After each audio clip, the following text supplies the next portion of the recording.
Thank you, Reverend Maggie. And thank you, everyone, for allowing me this opportunity to be here today with you guys.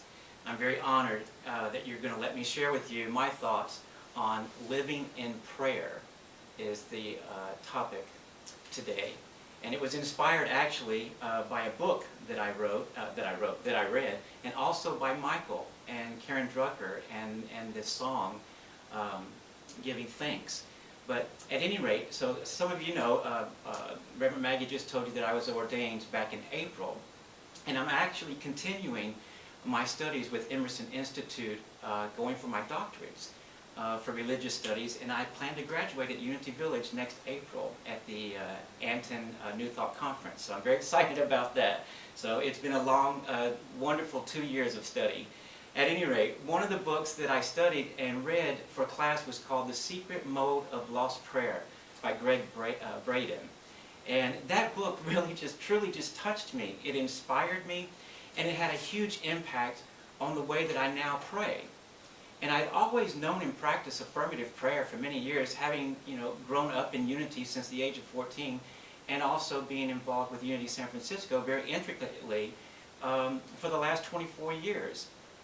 But I realized, and also I realized way back when studying the Bible, that Jesus actually taught affirmative prayer when he said, "So I tell you, whatsoever you ask in prayer, believe that you have received it, and it will be yours." So I've committed myself to the practice of affirmative prayers, affirmations, and visualization. And these practices have served me pretty well over the years. However, in this book, Braden identifies what he calls feeling-based prayer. Feeling-based prayer is a powerful inner skill that we can nurture in ourselves. And I think you will find, as I did, I hope, that it will have a profound impact on your life. Truly, when I read this book, I had to pause and I had to contemplate my prayers, my meditations, and examine the words that I was actually letting come forth from my mouth and from my heart, especially when I was in prayer. I realized that prayer had become somewhat routine for me.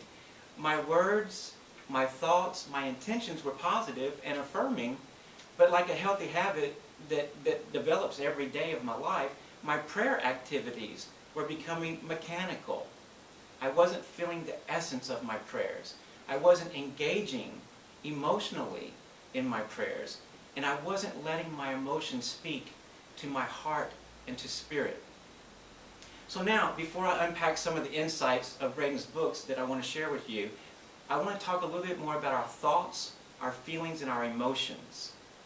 You see, as human beings, most of us think we know what fact is and what's real, because we can see the world around us, and we know and we can think about that. On top of that, we've got science and math and computers and all those wonderful tools that help us make the world a better place and help us understand more and know about facts. However, I would like you to consider your feelings, because your feelings, in your feelings, there's actually genuine, authentic truth. Truth in our feelings is what I'm really, truly talking about today. For example, I can tell you that 2 plus 2 apples equals 5 apples. But you can use your math and count the apples, and you can say, "No, Brock, 2 plus 2 equals 4. And you would be right. But what if I told you I'm so angry at my partner or my friend or my family member, or I'm so sad that I couldn't spend Thanksgiving with my family?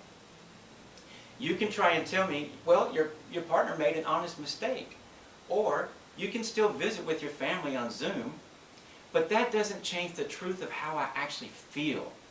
There's no computer or yardstick that you can pull out and say, "Nope, you really don't feel that way, Brock." Because feelings are, very simply, indisputable truths about our lives and how we experience the world at any given moment. Honest emotions are absolute as the sun, the sky, and the oceans. Now, in his book, Secrets of the Lost Mode of Prayer, Braden teaches us that feelings, like truths, are the language that Spirit, God, the universe, hears and understands. Think about that for a moment, because this means that we all speak the language of God. Do you get that? Do you understand that? Shake your head. Yes, yes. In every waking moment that we allow ourselves to experience our emotional life, we are speaking the language of God. So, how do we bring about emotional life into our prayer? Well, first we can quiet and clear our minds so that our emotions may emerge. We can do this because our minds are usually so full of thoughts, happy, sad, productive, unproductive, wishful, and on and on and on and on. We think about rules we've been taught regarding how we should live, how we should be, how we should feel and behave. It's pretty crowded in there. And when it comes to allowing our true feelings to emerge, that crowd in our mind, or as I like to call it, the monkey mind, is like the pollution in the sky that keeps us from seeing all the beautiful stars on a clear night. Or it's like the noise that keeps us from hearing the ocean, and we live right down the street from the beach. It's the interference in our minds that keeps our emotions from rising and being fully present in our consciousness. So one way to calm our minds and to get rid of all that monkey mind is to simply breathe. Inhale slowly and deeply through your nose for 5 seconds. Hold your breath for about 5 seconds, and then exhale for about 5 seconds. And when you repeat this calmly a couple of times, that chatter will continue, or actually start to stop, rather, in your mind, and you can get calm, and you can get peaceful. Another way to clear your mind in preparation for prayer is to sit calmly, close your eyes, and practice forgiveness. Forgiving yourself, forgiving others. Practice blessings in your life. Blessing the mistakes that have happened, blessing the hurts, blessing the pain, blessing the people in your life, past and present, thanking them for whatever impact they had in your life. We can also be thankful. Be thankful for expressing gratitude is a great way to calm ourselves and preparing our mind for prayer.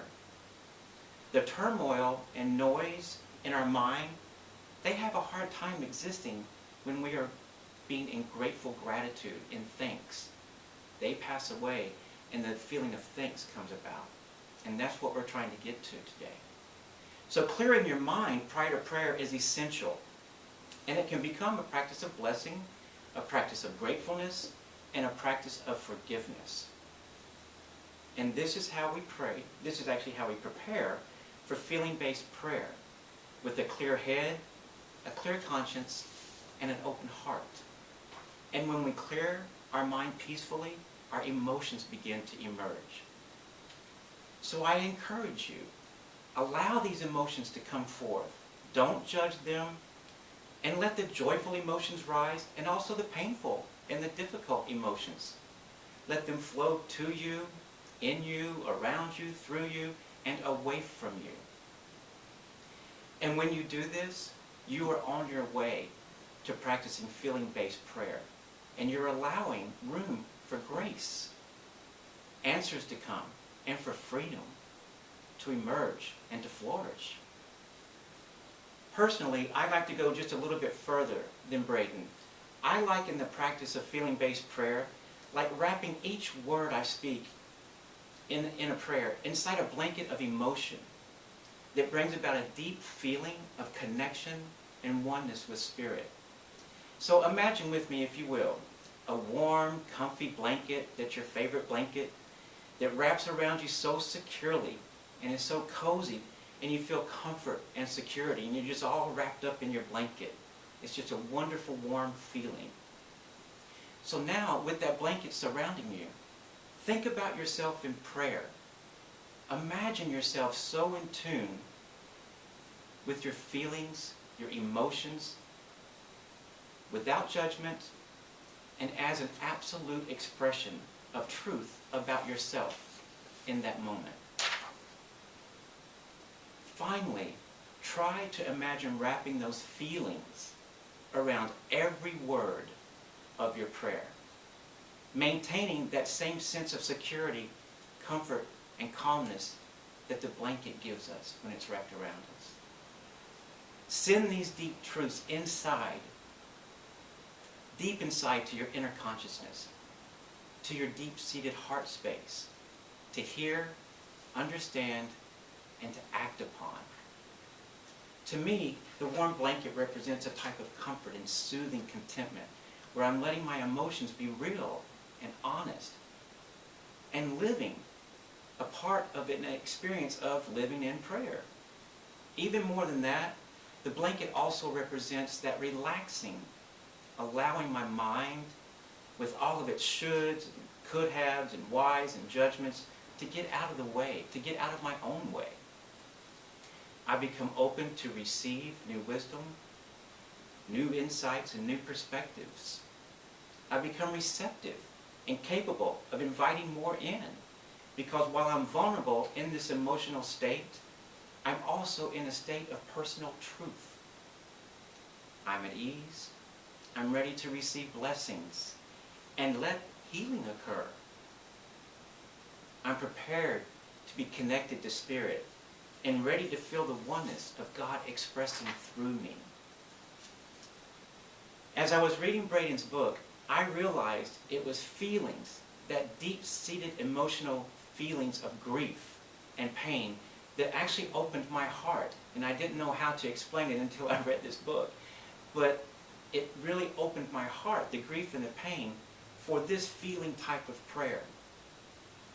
2 years ago, shortly after my mother and my sister passed away, within months of each other, I was in my garage in the wee hours of the morning, and I was in deep, horrible emotional pain, quite frankly.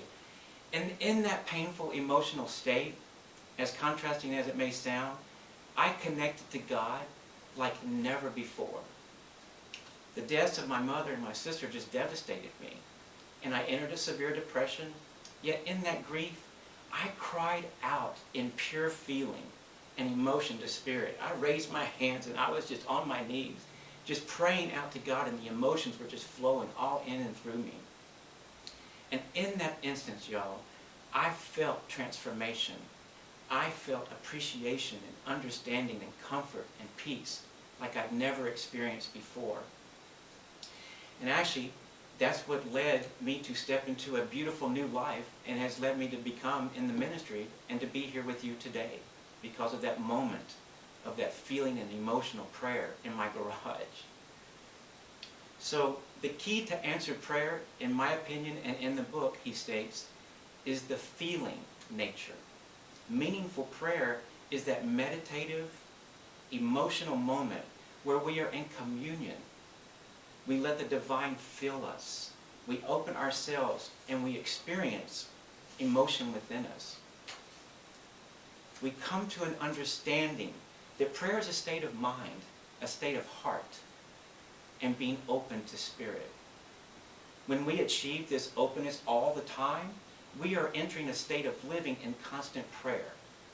And it's truly a beautiful way of being connected to God and to Spirit. And we often discover that words aren't even necessary. The feelings speak for themselves. Charles and Myrtle Fillmore, founders of Unity, knew firsthand what a tremendous difference prayer can make in our life. Charles stated, "Prayer is man's steady effort to know God, and there is an intimate connecting spirit that logically unites man and his source." Myrtle stated that prayer is communing with God. She said, "This communion is an attitude of mind and heart. It lifts the individual into a wonderful sense of oneness with God, who is Spirit, the source of every good and perfect thing, and the substance that supplies all of our needs." And when I read that, I feel that, and it brings joy to me.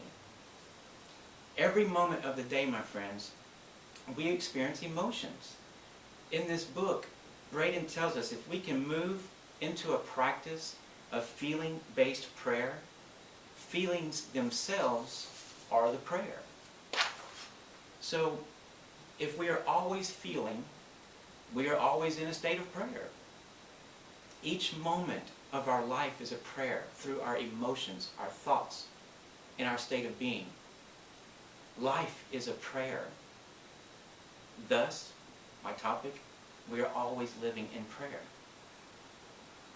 And with that said, I hope we all thrive, acknowledging our emotions and our feelings and living in prayer. And so it is, and thank you so much.